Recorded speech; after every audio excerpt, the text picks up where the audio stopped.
Hello, everybody, and welcome again to another in the series of RIABU podcasts where we talk about the challenges of getting paid on time. Today, we have a very exciting guest with us, Richard Hayler, who is leading a extremely innovative agritech, which you'll tell us about in a minute. But today, two of my favorite topics, environment, social, and governance, and we're going to talk about the fact that the working capital that keeps most companies going and most people employed depends to a great extent on prompt payment. But we're also going to talk about sustainability under the heading of animal food. And before I introduce our guest, check out Let the Cash Flow if you haven't already done so. Myself and Mark Lowdy wrote this to help companies get paid on time. We're looking at increasing interest rates this year. We're looking at potentially high rates of insolvency, particularly among small companies that lack scale. Therefore, have a look at this book. You can get it on audio now. It's just come out about 2 weeks ago. Have a listen. Tell us what you think. Practical steps to getting paid on time. Super. Richard Hayler, very warm welcome. Good to see you again, Simon. You have a very interesting background. I'm cut straight to the chase. You know, you're CFO of an innovative agritech. You're busy raising a second round of capital. Tell us what your innovative agritech does. I know it's got something to do with eating insects. It certainly does. We're encouraging, or what we're trying to do is fix some of the challenges that we've got with the current food system. So at the moment, when we talk about eating chickens or fish or pigs, we're rather than going to meatless, we're looking at making that protein, making those animals more sustainable. So at the moment, we take an awful lot of fish out of the ocean, grind them up into fish meal to feed to other animals for us to eat. So you eat a chicken, or you eat a pig, but you're actually draining the ocean at the same time. So chickens eat fish? I didn't even know that. Well, it's not normal, no, right? And fish don't usually eat soybean meal, but these things happen sometimes in the crazy mixed up feed system that we've got. What we're looking to do is to go back to what nature intended, and we actually feed insects to animals. Just like when you go fly fishing for fish, we're simply giving the salmon the insects that they love to eat naturally.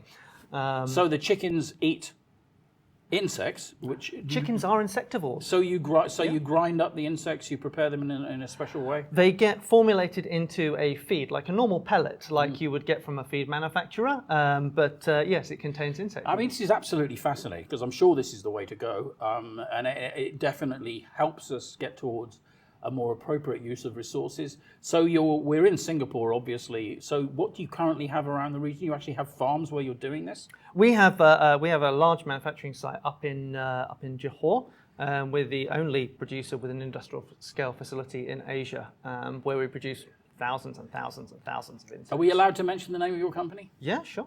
Nutrition Technologies. Nutrition Technologies. Yes. Richard, how fascinating. I wish we had more time to talk about that, but of course, one of the things I brought you here to do, since you are a CFO with a vast amount of experience, is to help us tease out some of the challenges that people have with receivables and perhaps focus in on some of the solutions that we put forward in the book. So first of all, can you perhaps tell us when you first became aware in your professional career of the challenges of getting paid on time?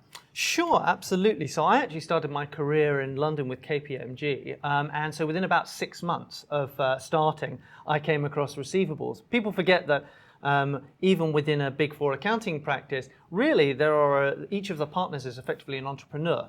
They go out, they win work, and if they want their partner's share, they need to get paid for that work. And so as one of the junior members of the team, one of the first things you do is chase receivables.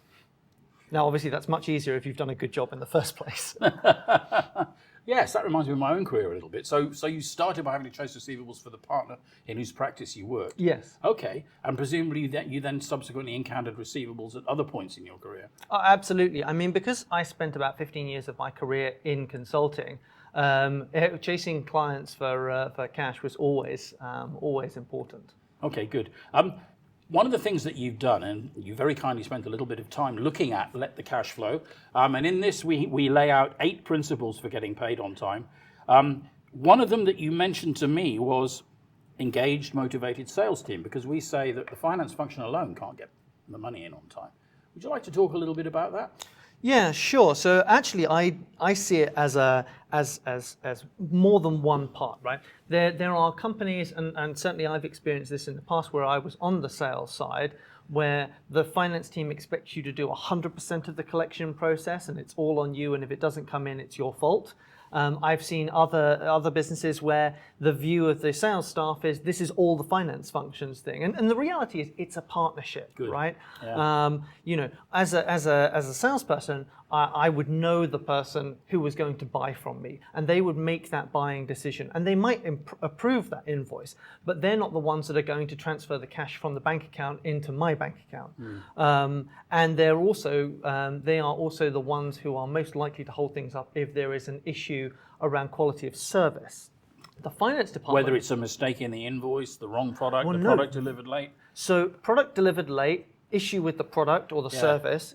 Issues around the invoice, like it not being dated properly, that's the finance team that will hold that up, right? So this is why you need to see it as a partnership. You need to understand that. And so the most success I've seen, the most success I've personally had is when I've had my sales team engaged with the client to produce a high quality of service, high touch, speaking to the finance department, and the finance department having relationships with their opposite numbers. Good. So I, advance this crazy idea that actually the finance department should have a BD budget so that they can take other finance departments of customers out for drinks. It's very interesting that you should say that. There are 3 case studies in the book, which I'm sure you remember, and what each of them talk about, and they're all of them CEOs, one of them of a very small startup, one of them of a company that he owns, that he's built from nothing, and a third one of a substantial listed entity. All of them talk about the need to have direct relationships with customers, and in particular to have direct relationships with the finance people. In fact, one of them, my friend Mike, talks about when he did his startup, he was selling lots, but he didn't have any cash. So he flew to the Philippines to lunch the lady who was in charge of paying his invoices. She'd never been taken to lunch before, and thereafter all his invoices were paid promptly. Absolutely. So relationships at every level. Absolutely, absolutely. And it's critical. I mean, people forget that business is a people thing, right? It's we talk a lot these days about automation. Automation is a tool, but business is all about people. And if you've got that relationship with the person who ultimately is transferring the money, you've got a much better chance of getting paid. Because at the end of the day, if you don't get paid, it's because a human being has made the decision. Right. So when IT vendors or even governments, if I think about some governments in Southeast Asia, advance the notion that automation, digitalization is the way to get paid on time, that's only partly true. You can make the channel cheaper and quicker, but at the end of the day, you can't make the human being who's authorizing the payment change his mind. Absolutely. I mean, you can build a better, faster aeroplane, but without a captain to fly it and a crew to staff it, you're not going anywhere. Yes, hopefully the consequences of not getting paid on time would not be quite so bad as being in an aeroplane without a pilot. But as long as it hasn't taken off, you're fine. Okay. If they disappeared mid-flight, I absolutely agree with you. We may have some challenges. So we've heard about, and the key thing is that, and one of the things we talk about in the book quite a lot is that receivables often tends to be reactive. That is, people don't start worrying about them until they're already late. And if you don't at that time already know who your counterparts are in finance or who you need to talk to in sales, then you're going to have to go into a fairly lengthy period of finding out how your customers' processes work. So one of the things we argue when we talk about credit policy, which is that agreement on everything, it's not just about payment terms, it also stipulates in the template that we put in here, and I do urge you to have a look at it, because particularly if you're an SME, it's a very simple template. It requires you to find out ahead of time, when relations are still cordial, before you've got into a transaction, who do I need to talk to ensure that the invoice is okay and it gets authorized and I can find out about any problems and blah, blah, blah. Find that out ahead of time so you're forearmed. Yeah, absolutely. It's exactly the same as when you're negotiating any contract. You make sure that you've got a really sound dispute clause in there at the beginning when you're happy, so that if you have that problem, I love that you spotted that. One of my first bosses talked about modality in relationships, meaning you can have certain conversations at certain times. Very early on, when you're sitting around, perhaps having a beer and you're getting to know it, or around a golf, getting to know each other, do the deal. You can get all kinds of things agreed in a friendly way. Wait 3 months down the road, you've delivered a whole load of product and service and you've not been paid. That conversation is much harder to have. Oh, absolutely. Because it becomes adversarial. They know that you want their money. They haven't given it to you, so they're feeling slightly guilty. So avoid it by having all these, But they also have the money. Yes, possession is 9/10. Yes, I think they do, yes. And indeed, our whole approach to receivables is to some extent founded on a binary principle, which is any customer who is solvent is paying some of his suppliers. So the idea of the book was to put everything in there, all the behaviors that enable you to be the first in line to get paid. In other words, if you have a solvent customer, who's he going to pay? He's going to pay the electricity bill. He's going to pay the gas bill. He's going to pay the salaries. He's going to waste collection. Yes. You wouldn't believe, but if you don't pay the waste collection, they stop collecting. Bin bags collect fast. And that's not a good look for a business. People might not know this, but waste gets collected every day in Singapore because it's incredibly hot here. Yeah. You can't have rubbish lying around with a degree of efficiency which is quite remarkable. But you're right, if it didn't get collected. So industrial waste, they don't collect. So will you pay to have certain waste collected? Right, but if you don't pay to have the waste collected, it doesn't get collected. Richard, builds up awfully fast. Okay, I'm very keen to have you come and talk a bit more about what you're doing with your core business, which is fascinating agritech.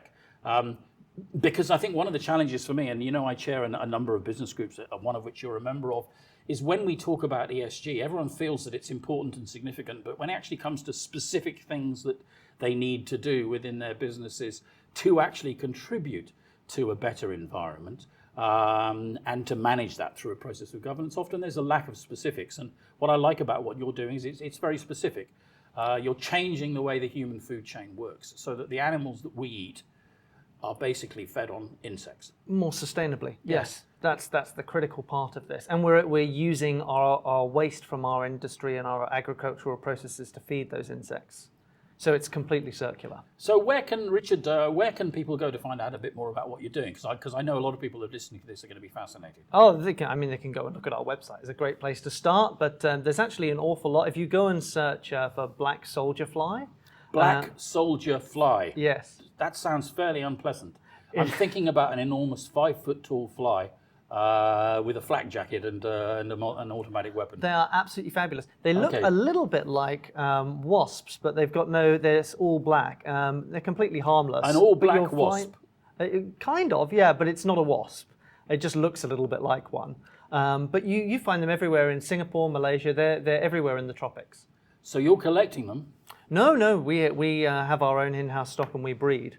Okay. And no plans to actually provide human food from insects? No. Look, in the fullness of time, people may choose to go down that route. And if the market is there for it, then obviously we'll look at it.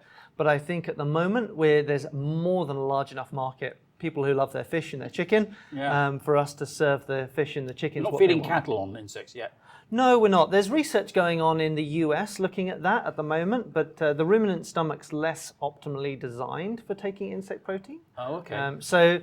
Because they're used to eating grass. It sounds as though you've studied quite a few ruminant stomachs. You'd be surprised. Obviously it helps to know your industry. Okay.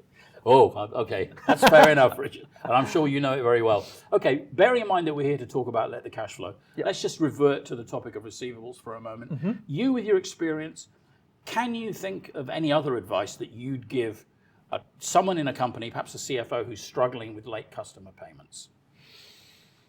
Yeah, I think there are a number of things that you can do. It depends very much on the type of relationship that you have, right? And the types of customer you have. There are transactional relationships where you're going to sell to a particular customer once, and that's it. You don't have a great deal of leverage over those people. If they're paying late, they're more likely to turn into... Where you have the multiple transactions? Yes, where you have a relationship, there's an economic benefit in it for them as well, in terms of fixing those things. And so there's more value in you investing in that relationship, right? Getting to the virtual revenue. Right from the start. Yeah. We talk about, it is about relationship. That's the curious thing. It's not about technology. It's not about rules. It's about what relationship you have with your customer and where you stand in terms of their priorities. Yes. And what list of behaviors is going to help you get to the top of their list of priorities. Richard, this has been absolutely fascinating. It's very good of you to come in and talk to us today. Richard Hayler, everybody. Do stay in touch with the RIABU podcast. They're going out regularly. Lots to talk about. Exciting times. Thank you very much. Thank you.